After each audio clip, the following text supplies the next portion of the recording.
I'd first of all like to thank the Parkinson Society BC for inviting me to present this webinar on balance and falls in individuals with Parkinson's disease today, and all of you that have taken the time to join me. I'd like to begin by telling you a little bit about my background. So I received my medical degree from the Radboud University Nijmegen in the Netherlands, and I'm currently working on my PhD in kinesiology at UBC. My PhD research is focused on balance deficits in individuals with Parkinson's disease, and specifically to investigate what areas of the brain are involved in healthy balance control and how these areas are compromised in individuals with Parkinson's disease. And for this, we are collaborating with the Pacific Parkinson's Research Center. So here's an outline of my presentation today. First, I'll give a short overview of Parkinson's disease. Next, I'll discuss some of the current data around falls in Parkinson's disease and the risk factors that are associated with falls. Then I'll review some of the current methods used to assess postural instability. I'll discuss some of the known effects of Parkinson's on postural control and the treatment effectiveness on improving postural instability in Parkinson's. I'll then review some of the current data about fear and anxiety in Parkinson's. And after, I'll discuss how fear and anxiety can actually influence postural control in both healthy participants and individuals with Parkinson's. Finally, I'll also discuss some of the preliminary results from my PhD work. So first of all, Parkinson's disease is the second most prevalent neurodegenerative disorder in the world and has a great impact on quality of life of affected individuals. As I'm sure you know, in individuals with Parkinson's disease, the basal ganglia are affected. These are nuclei located deep within the brain. They're highlighted in the figure on the left in color and enclosed in the red box in the figure on the right. So one of the main functions of the basal ganglia is actually to help regulate movement, including the control of balance and locomotion. So the substantia nigra, one of the basal ganglia, contains cells producing dopamine, and this dopamine modulates several basal ganglia pathways, resulting in changes in motor activity. So in individuals with Parkinson's disease, the dopamine-producing cells degenerate, which then leads to a shortage of dopamine in the basal ganglia. And there's a few symptoms that are considered hallmark symptoms of Parkinson's disease. They are bradykinesia, or slowness of movement, muscle rigidity or stiffness, rest tremor, and postural instability and falls. Unlike the other hallmark symptoms, postural instability and falls are typically associated with the later stages of Parkinson's disease. As such, postural instability has become an important clinical marker for classifying the later stages of the disease.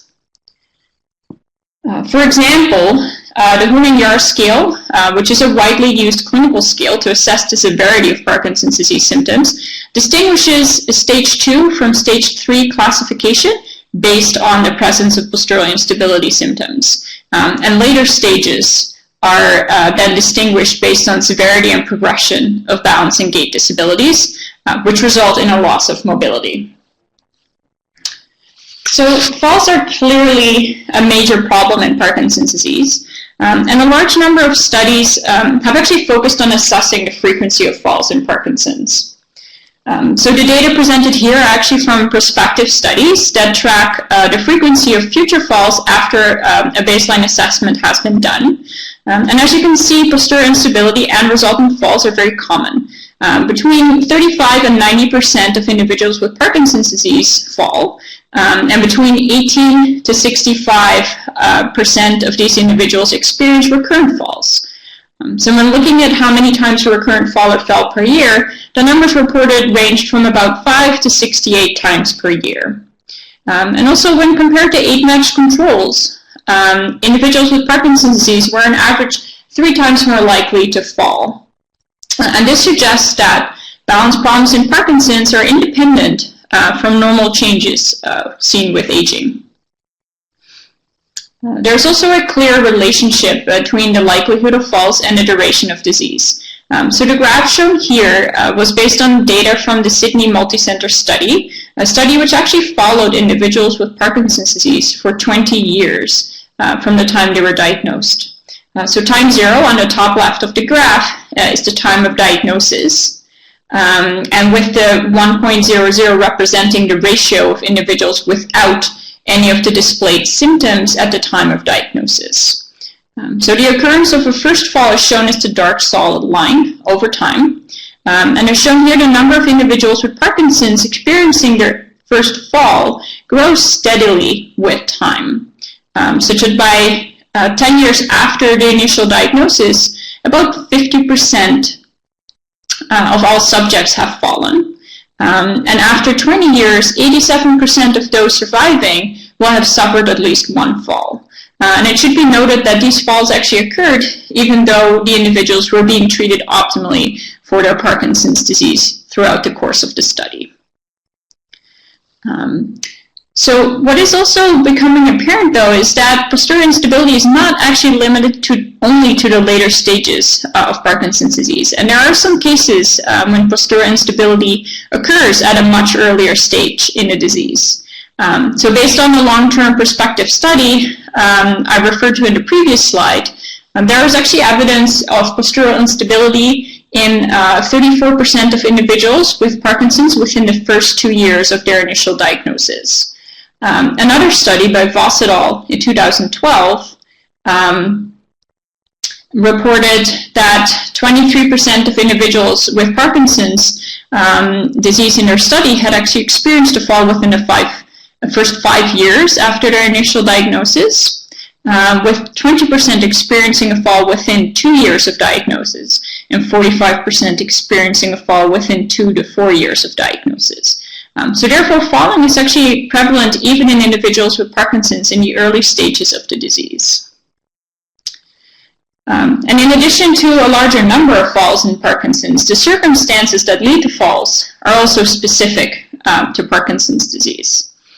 So in a prospective study by Bloom et al. In 2001, they had individuals report the situations and the causes of their falls. So one key feature of falls in Parkinson's is the relatively high number that occurs indoors, so over 80%. And also another distinguishing feature is that the majority of falls were due to intrinsic causes.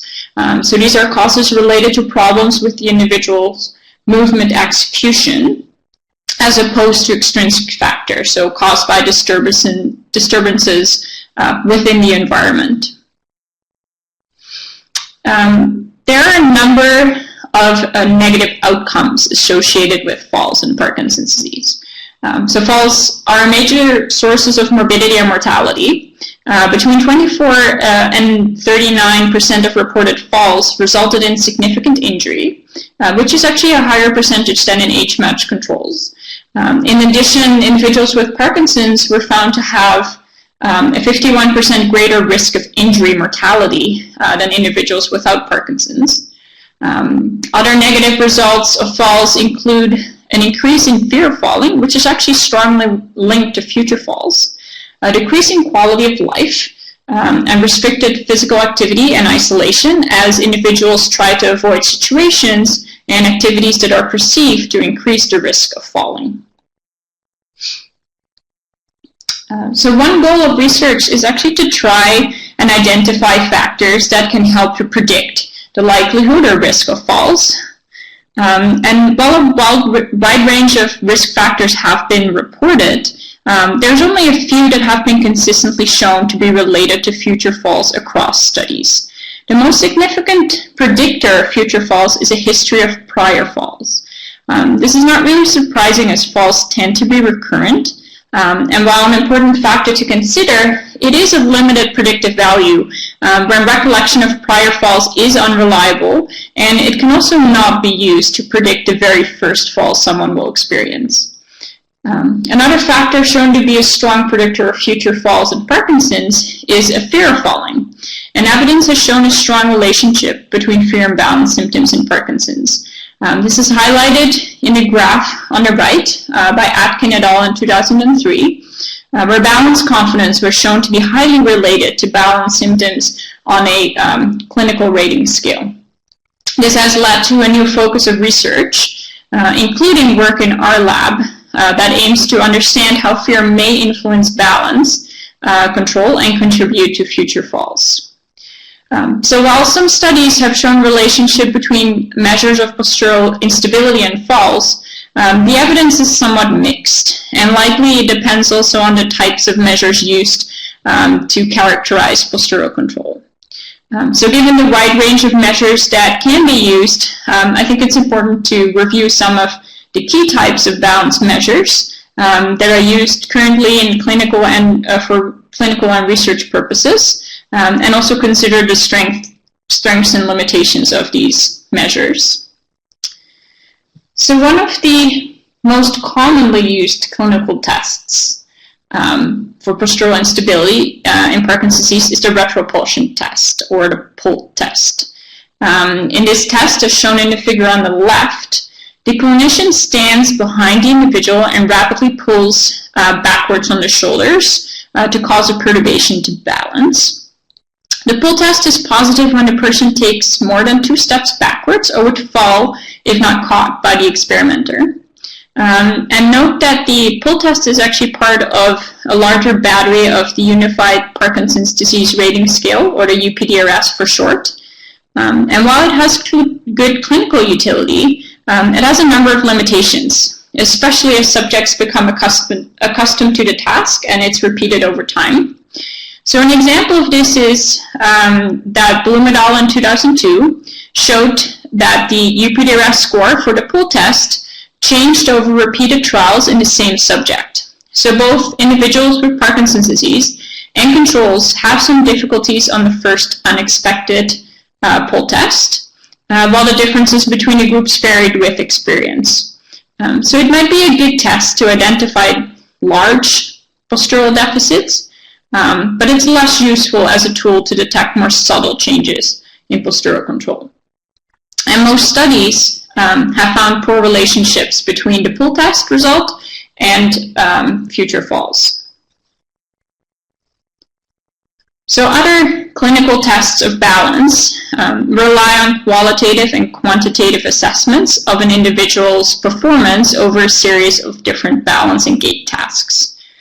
So these test batteries have different names, including but not limited to the Community Balance and Mobility Scale, Berg Balance Scale, Tinetti Mobility Test, BEST Test, and a Mini BEST Test. So all involve a combination of different tasks that are performed and assessed by the clinician. And for example, as you see for the BEST test, an individual is rated on performance of standing in different feet positions with eyes open or closed, and changing postures or turning. And these types of clinical tests are very useful when you're trying to identify global changes in balance and gait ability. However, they do not provide insight into how balance control is changed, and are usually not found to be useful in predicting future falls. So balance control abnormalities in individuals with Parkinson's disease are observed when balance performance is assessed using the clinical balance test I just mentioned, but also when balance performance is assessed using posturography. This is a more objective and quantitative measure of balance. So abnormalities have been found during static posturography, where participants are investigated while standing quietly on a stationary support surface. They have also been found during dynamic posturography, so where participants are investigated while they experience balance perturbations, such as when the support surface suddenly moves. So static posturography is the measurement of body sway and how it's controlled during upright, quiet standing. So while we stand quietly, we're actually constantly swaying forward, backward, and side to side, even when we actually concentrate on minimizing movement. During quiet stands, the movement of the body is modeled as an inverted pendulum, which means it's treated as a mass that sways on a fixed rod around a single joint. You can see that in the schematic on the left. In the case of stands, we consider the variable to be controlled. It is the estimate of center of mass of the whole body, or COM for short.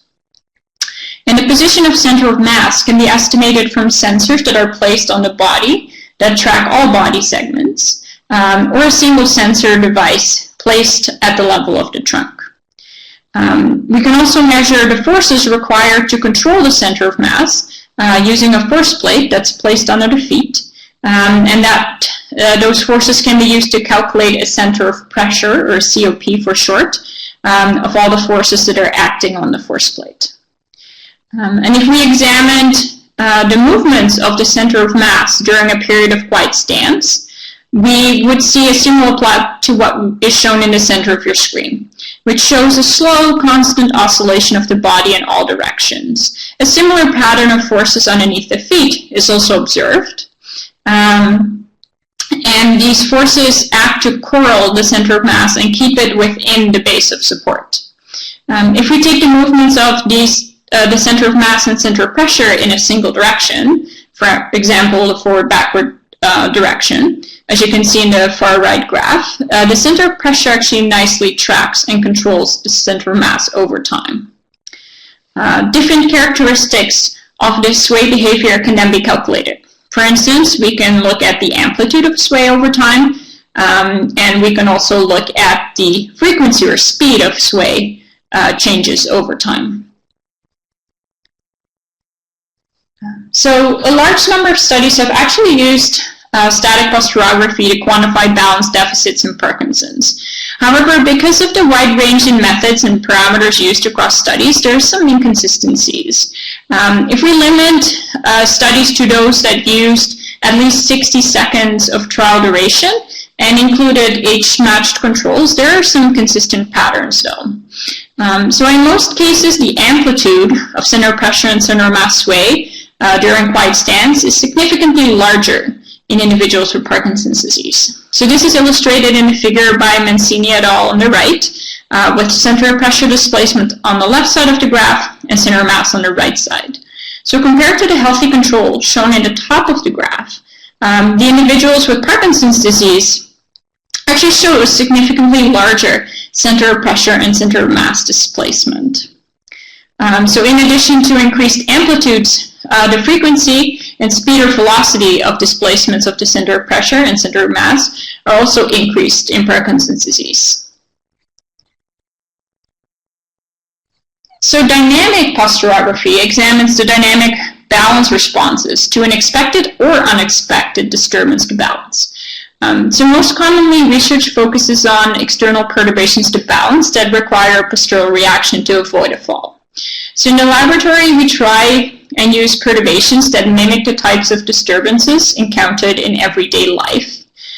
So on the left is a device called a Watt jerk that has been developed by the University of Waterloo to deliver a mechanical push or pull to the upper body, as you might experience getting bumped in a crowd.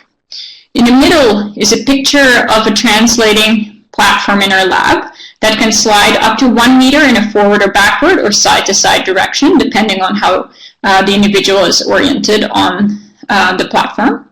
And the translation of the platform is designed to sort of mimic the types of perturbation you may experience when you're standing on an accelerating bus or subway. And the picture on the right is an example of a rotating platform used within our lab. This platform can suddenly rotate the feet about the ankles and provide the kind of perturbations experienced when standing on a rotating surfaces, such as on a tilting boat or floating dock.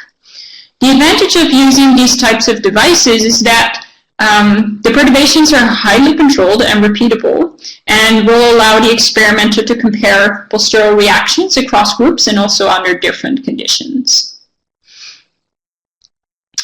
So on the left is a schematic of an individual standing on a rotating platform that is tilted toes up beneath their feet. A number of different measurement tools are used to quantify their postural reaction to the perturbation. So as shown in the bottom of the picture, force plates are built into the support surface, and they provide insight into how forces generated beneath the feet are used to stop and correct the platform-induced motion of the body to prevent a fall. As shown in the middle of the figure, electrodes placed over muscles in the legs, trunks, and arms are used to record electrical activity generated by contracting muscles, and this is a method known as electromyography, or EMG for short. Muscle activity can involve simple spinal reflexes caused by the rapid rotation of the joints, and also later balance-correcting responses that act to restabilize the body. The actual body movements during a postural reaction can be recorded using motion analysis systems. So motion analysis uses special markers placed on the skin that reflect or transmit infrared light, and can be seen by special cameras to record the 3D movements of the markers in space. These markers can be used to calculate accurate movements of individuals' body segments and determine how the center of mass is maintained over the base of support to avoid a fall. In all cases, with repeated exposure to the same perturbations, the measures of force, muscle activity, and motion analysis can be used to quantify postural responses. And this can be done in terms of amplitude, so the size of the response, the relative timing of the responses, and the coordination across muscles and or body segments. So across the many studies that have examined postural responses in Parkinson's disease, there are a number of consistent findings. The first common finding is that individuals with Parkinson's disease have a significantly larger amplitude of muscle activation compared to healthy controls. So the excessively large responses are seen in medium latency stretch responses and also in the later balance correcting responses required to counter the fall. So this figure depicts the average response of the soleus muscle, which is a muscle in the calf of your leg, with individuals with Parkinson's disease in black and controls in gray. So you can clearly see a larger peak in responses in Parkinson's disease beginning at 80 milliseconds after onset of the platform, and a second larger peak of balance correcting response at around 150 milliseconds. So the excessive muscle reactions in individuals with Parkinson's actually lead to co-contraction and stiffness. So co-contraction occurs when muscles on both sides of the same joint are active at the same time, and thus prevents smooth movement of the joint.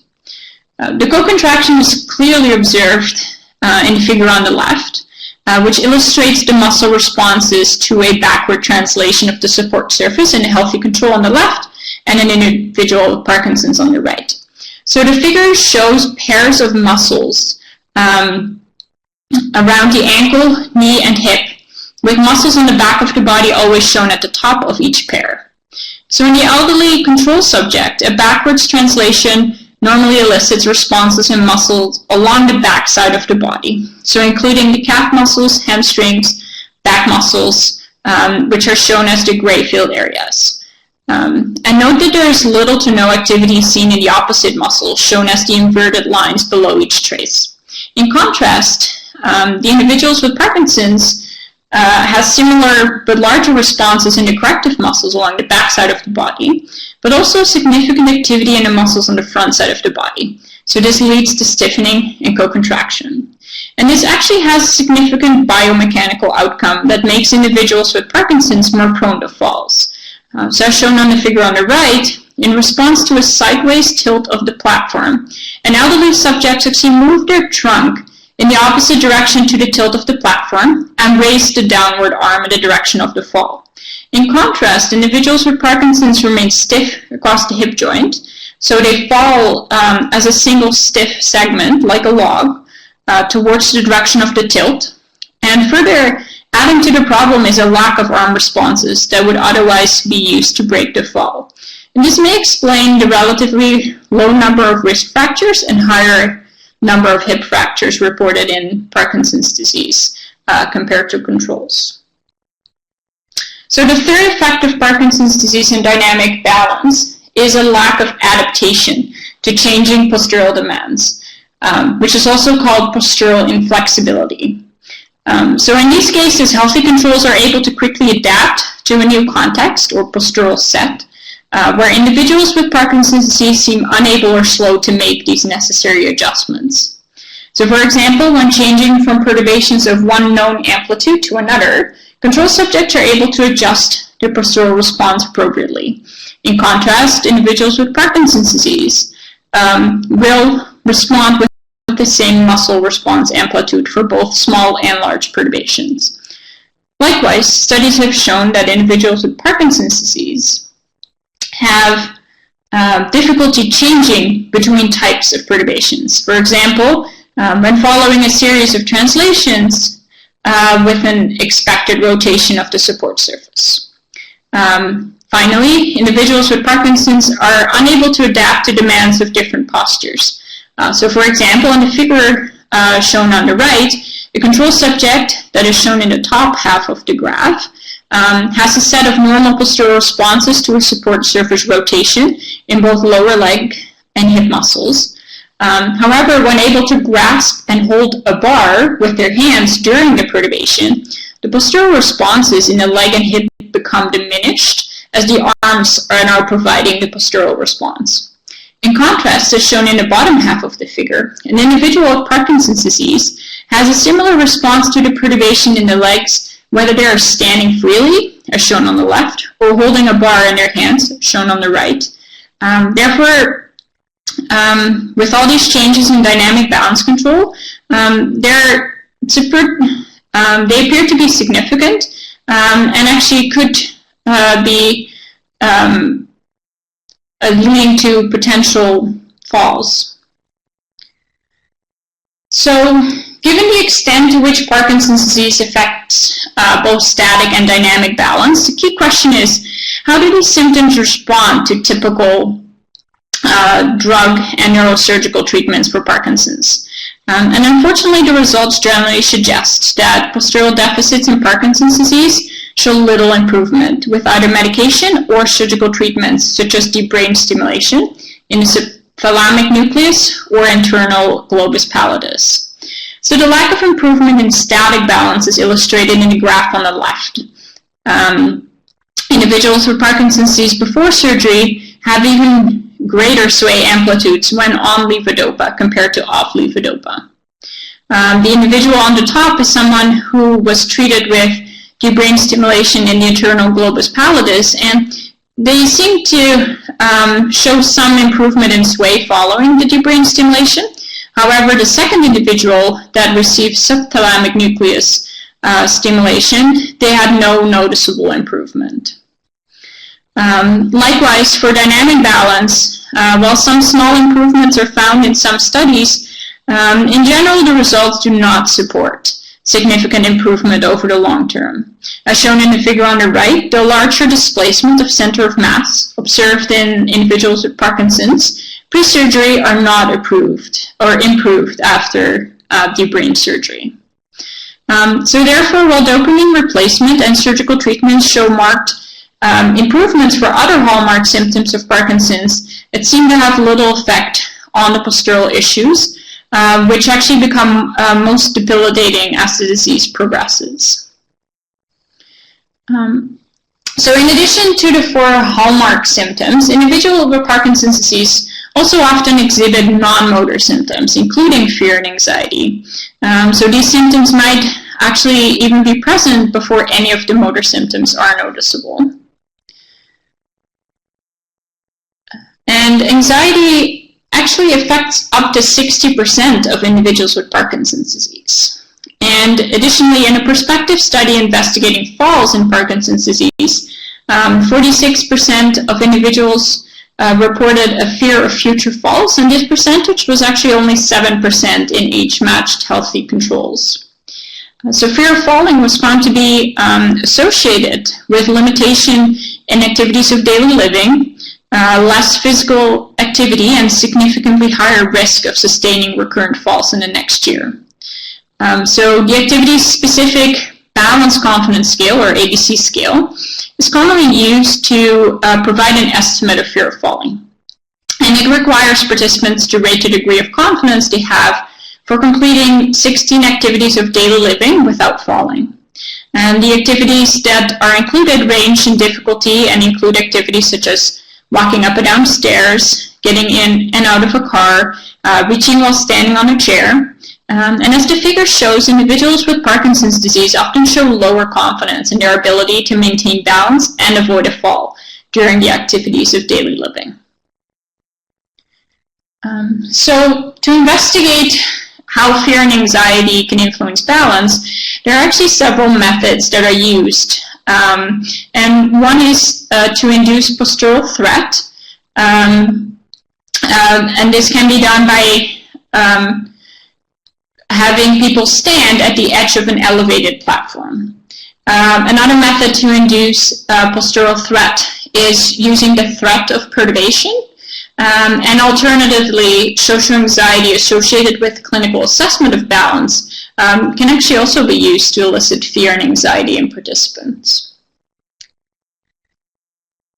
So when participants stand at the edge of an elevated surface height, they actually change their balance behavior.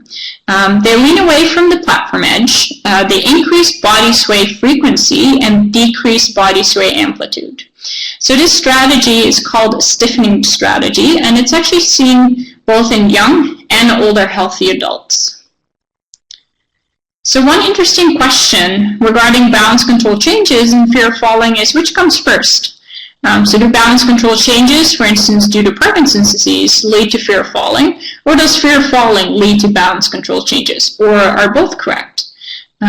So as fear and anxiety are prevalent in Parkinson's disease, and especially fear of falling, it's important to know if and how fear and anxiety influence balance in individuals with Parkinson's disease.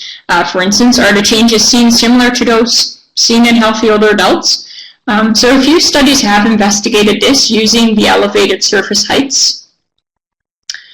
So Brown et al. Had both healthy older adults and individuals with Parkinson's disease stand at a height of 80 centimeters with and without a table to step on in front of them. A force plate was used to measure center of pressure. And what they found is that healthy older adults, as reported earlier, leaned away from the edge, decreased sway amplitude, and while there was no change in sway frequency, they seemed to do what other studies had found in the past. In contrast, though, the individuals with Parkinson's failed to change their balance behavior in response to the increased postural threat. When looking at the methods for this study, one of the major limitations was that they actually did not directly measure fear and anxiety. So it was not entirely clear if the surface height manipulation actually had induced increased fear and anxiety. So in our lab, we conducted a similar study where we had both healthy older adults and individuals with Parkinson's disease stand quietly on ground level at the edge of a platform at 80 centimeter or medium height and at 160 centimeter height, so a high height. We measured levels of fear, anxiety, and balance confidence using questionnaires and also skin conductance, which is a measure of physiological arousal. And a force plate was used to measure center of pressure displacements. So the height manipulation resulted in changes in anxiety and fear in both groups. And also both groups leaned away from the edge and showed increased sway frequency at height, but sway amplitude was unaffected. So the results indicated that individuals with Parkinson's, when they were on their medication, were able to react to changes in threat levels similar to controls. And this is actually important information because when you're interpreting balance assessment, because some of the balance control changes seen in individuals with Parkinson's might actually be due to fear and anxiety they experience and are more prone to. And some of these balance changes could normalize once the fear and anxiety is reduced. So finally, although it's clear that in Parkinson's disease the basal ganglia are affected, leading to a shortage of dopamine, there is evidence that other brain regions are involved as well. So this schematic actually illustrates the spread of misfolded proteins, here labeled as Lewy pathology, found in Parkinson's. And two areas of the brain affected by these misfolded proteins that are suspected of playing a role in balance control are the locus coeruleus and the pedunculopontine nucleus, or PPN. So both areas actually use a neurotransmitter different from dopamine for their function. So one thing that might be happening is that there are brain areas involved in balance control and in postural instability in Parkinson's that don't use dopamine and therefore are not helped by the levodopa that is given to Parkinson's disease patients. So it's worthwhile to sort of investigate what these areas are and if there may be new targets for new treatments in Parkinson's disease for these balance problems. So one approach to gain more insight into the areas of the brain that are involved in balance control is using functional neuroimaging. And during functional neuroimaging, brain function can be determined in real time by measuring brain activity while participants are engaged in a specific task. And this can be done using techniques such as functional magnetic resonance imaging, or fMRI, and positron emission tomography, or PET. There are some challenges, though, to investigating balance using fMRI and PET. First, most standard scanners actually require participants to lie horizontally. Second, movement of the head must be strictly minimized. So two paradigms have been used in the past to investigate balance in healthy participants using functional neuroimaging. So in motor imagery studies, participants are lying supine in the scanner and they're asked to imagine standing upright. The use of motor imagery is limited, though, by the fact that motor imagery ability and motor imagery strategies used actually differ between participant groups. In addition, there is an incomplete overlap of brain activity observed during motor imagery and when participants are actually doing that same movement and actually executing it.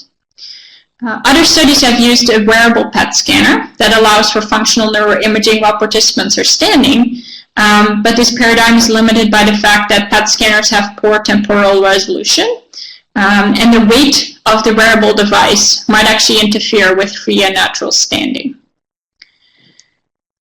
So, to overcome the previously described limitations, we recently developed and validated a novel MRI-compatible balance simulator. So the balance simulator consists of a freestanding inverted pendulum that is controlled by participants through activation of postural muscles around the ankle joints while participants are laying down. And for the simulated balance trials, participants are balancing the simulator just like they would their own body when they're standing upright. So during our validation of the device, we found that the balance simulator was easy to use for both healthy older adults and individuals with Parkinson's disease. And to validate that this is a good paradigm to use to investigate brain regions involved in balance, we wanted to know if the balance behavior seen while you're standing upright is similar to the balance behavior you show when you're balancing the device. So what we did was we had healthy older adults and individuals with Parkinson's perform both real upright standing trials and simulated standing trials. So during static balance, participants were asked to stand upright as still as possible, or lay down and keep the simulator as still as possible using the muscles around their ankles to do that. During dynamic balance trials, participants were required to maintain balance while they were responding to repetitive perturbations that were applied to the lower back when they were standing upright, or to the simulator when they were laying down by the experimenter. So we recorded anterior, posterior, angular displacement of both the body and the balance simulator. So for some of the results, what we saw is that similar balance behavior was exhibited by participants when maintaining balance using the simulator and when maintaining balance of the body during upright quiet standing. So what you can see in this figure is traces for one individual elderly control and one individual with Parkinson's. So the balance behavior during real balance is shown in gray, and the balance behavior during the simulated balance is shown in black. And as you can see, the two traces actually follow each other nicely. So the behavior looked to be similar between the two conditions. Next is what we saw is that the deficits in static balance control seen in individuals with Parkinson's during upright standing were also detected using the balance simulator. And the main difference was that Parkinson's disease patients had larger sway amplitude. So here in this figure, the bars on the left side of each individual graph are real balance trials, so upright standing, while the ones on the right are simulated balance.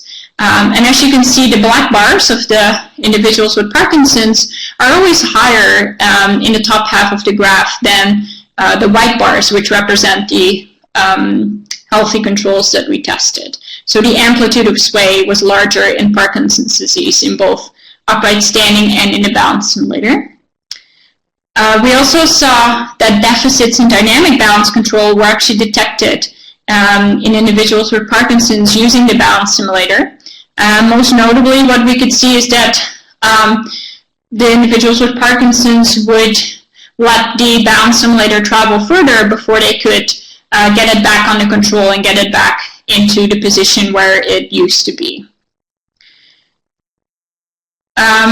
So right now what I'd like to do is present some preliminary results from when we actually used the balance simulator in the MRI scanner. So in summary, during the validation, we found that the balance simulator was easy to use for participants.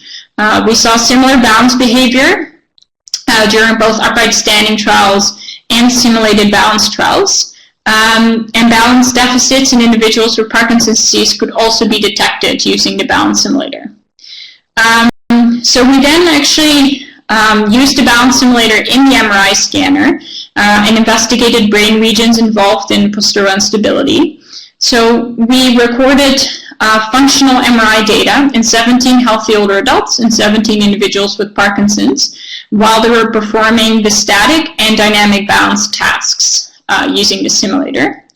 In MRI, you always have to have a baseline condition as your brain is never really quiet and non-active.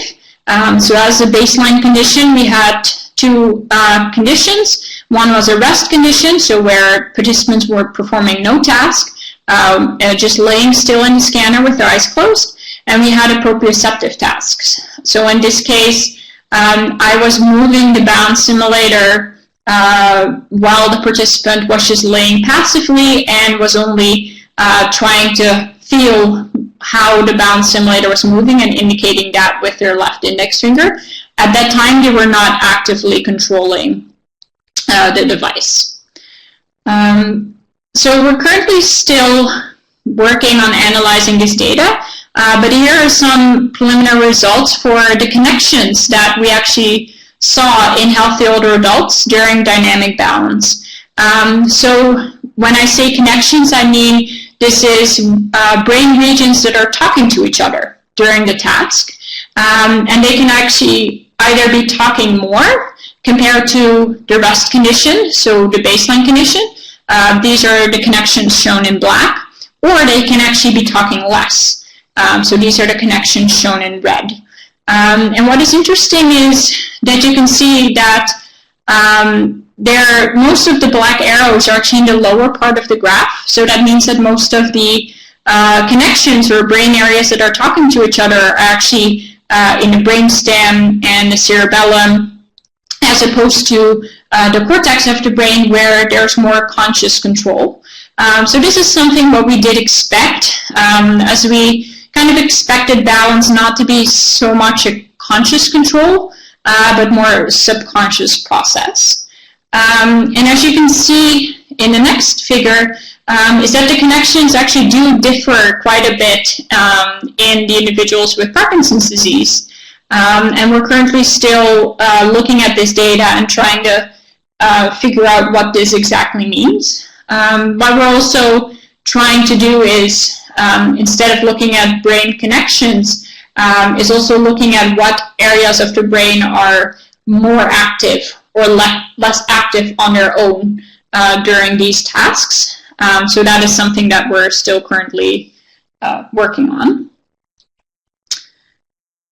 So I'd like to acknowledge some of the people I work with to do this research and that are also working in my lab. and the funding sources that we had to actually do this research. And if there's any questions, I would love to hear it.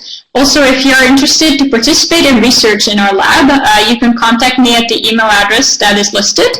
And also, our lab is part of a balance, deficits, and falls research cluster that has several labs at UBC and also at other universities across Canada and the world working together on this type of research. And if you're interested in learning more about our research cluster, I listed the website and the Twitter handle of our cluster. Morning, and thank you so much for sharing some of your preliminary findings. I think that is super interesting for everyone to learn about.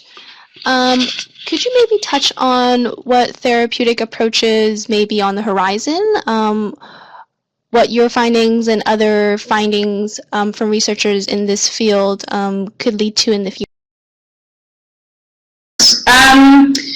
So right now, we're mostly looking at what brain regions are involved in healthy balance, and we have some idea, but we're not 100% sure yet what are all the areas that are involved. And my research is mostly looking at what areas are involved in healthy balance and how is this different in Parkinson's. And what we hope to be able to do is actually identify certain areas in the brain that might be involved in balance control that we can target using drugs or do brain stimulation in hopes to help Parkinson's patients overcome these balance problems. I don't think we're quite there yet, but I think it's important to sort of know where we are supposed to be looking in the brain for these symptoms. And yeah, it might be that there's different drugs needed and not just a levodopa to counter these problems. So I see a question about neurofeedback, so brain biofeedback for balance improvement. There's actually been studies in the past that have looked at this, and they used a device that was attached to the lower back, where you can actually measure how your trunk or your center of mass is moving in space while you're doing different balance tasks. And they had a headband on the head that actually would give off little alarms like lights or vibrations or sounds to sort of indicate when you were going too far sort of out of the range. And we actually in our lab we did a study where at least in healthy older adults where we had people do a training program. So they would come back several times over a couple weeks to do a training session. And we saw that actually we could improve some of the balance parameters during that time. And it did last for a little bit after, but I think a few weeks after the testing and the training was done, balance went back to baseline. So and for that study, it wasn't something that would last, but it would be something that would help in the short term.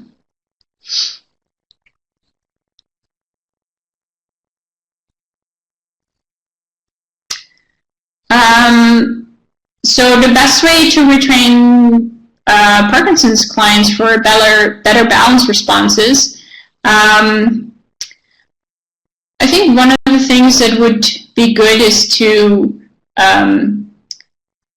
just have them do balance exercises and just be exposed to certain tasks that they would need to do. I'd have to look into it a little bit more to actually give a better answer to what the best training methods would be for. I see a question about a study at Western University of an implant in the spine. I have seen the headlines for that. I must say that I haven't actually read the research report myself, so I wouldn't be able to comment at this time. about how to overcome fear of falling. Yeah, that's a little bit of a tricky one, because fear of falling can also have several causes.